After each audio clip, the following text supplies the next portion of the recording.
Hi everyone. Today I want to share with you the introduction of my book that I just re-released because I have taken it away many times. It is called The First 22 Years Are the Hardest, and it is the story of essentially the years between 13 and 22 with some reflection on some earlier years, but the story picks up when I'm 13, leads into that whole journey going into my early 20s. And this is a new introduction from anything previous that I've shared, though the story that I have shared online is the same, though it has also been edited and the message, not the message, but the wording has been massaged over the years. So introduction. There are 7 stages of grief, depending on where you read. Shock, denial, anger, bargaining, depression, reconciliation, and acceptance. I went through all of these stages multiple times, both in the immediate aftermath and then again when I really started my healing journey, and then again in a different way when writing this book. This book has been through so many different stages. I started sharing my story almost from the moment I found my way to the online world back in 1999, a mere couple of years after this particular part of my life ended. As I said, the story goes to 22. That would have been 1997, and I came online in 1999. That's how I started processing. That's how this book, which isn't at all the same first manuscript, but is the same story, transitioned, as I said. Apparently, I'm not very good at just reading something without inserting. Through shock, denial, anger, bargaining, depression, reconciliation, and acceptance. Round and round and round and round and round and round and back again. And here we are. I first wrote from the shock, denial, and anger points of view. That younger me was trying to absorb what happened. The older I got, the angrier I got. For a while. I struggled with telling my story, and then I struggled with the feelings or lack thereof. As I spent more time avoiding feeling anything at all, it all brought up to share. And then I struggled with feeling exposed. And then I struggled with my own healing and how doing so changed my perspective and voice. Not the story, but how I could deliver it without every sentence dripping with sarcasm and pity. And anger. The version you're about to read here is the last one I released with only minor changes and one major update. I changed some important names again. I no longer wish to hide the name of my ex-husband, as I realized to do so kept me from accepting this story as fully mine. More on that in a moment. But I also didn't go back and rewrite this book yet again because I am in the best place possible, and I have so much compassion for every single person in this book, especially me. I fear I wouldn't be able to tell the story with the same voice as it is now, which is her voice, Angie's, the younger version of me. Other writers might see this as a cop-out, but I see it as staying true to who I was at the final writing before I truly began to grow and learn and heal from all the mess. And I'm not writing for other writers. I'm writing for readers who want to know more about abuse and domestic violence, readers who might find similarities in our situations or feelings and decide they want to write their own next chapter instead of someone else writing it for them. The story is valuable no matter how I tell it, but it's most true to me in the way it remains here. Maybe I'll feel differently one day. Only time will tell, just as it has for each version already.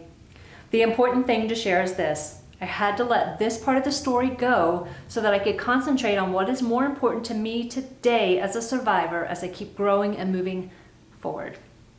While the first 22 years of my life will always be important and form the foundations of me, my origin story, if you will, I don't live there anymore. I really don't.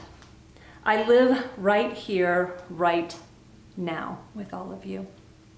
And I am growing and learning and sharing about what was, but I'm right here living in the light.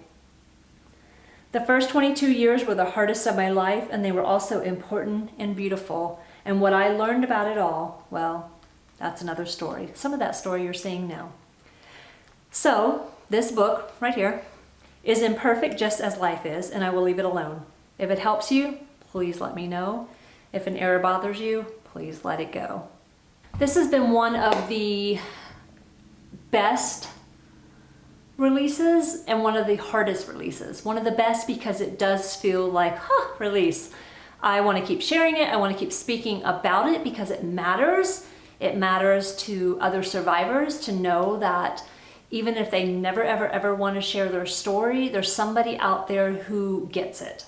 It matters to people who need to understand what the red flags in a relationship can look like, especially in a teenage relationship where we don't always talk about teenage violence. Sometimes we just talk about it as boys will be boys or kids, what do they know? And that just kind of brushes things aside.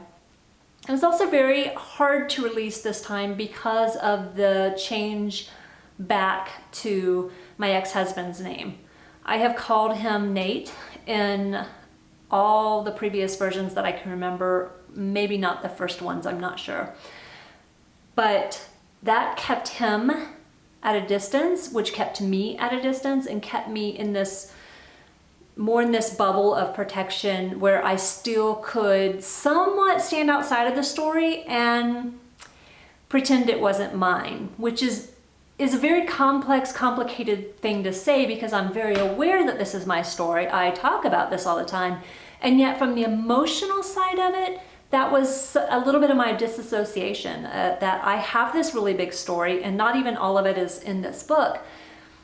But the name change, bringing it back to his actual name, Dwayne, was hard. Even saying his name out loud feels very odd and weird because I was not allowed to say his name when he was alive. It was always the nickname that he wanted me to call him by, and which he also called me by. And so if I said Dwayne, I was in trouble, or I could get in trouble. So there's multiple layers, obviously.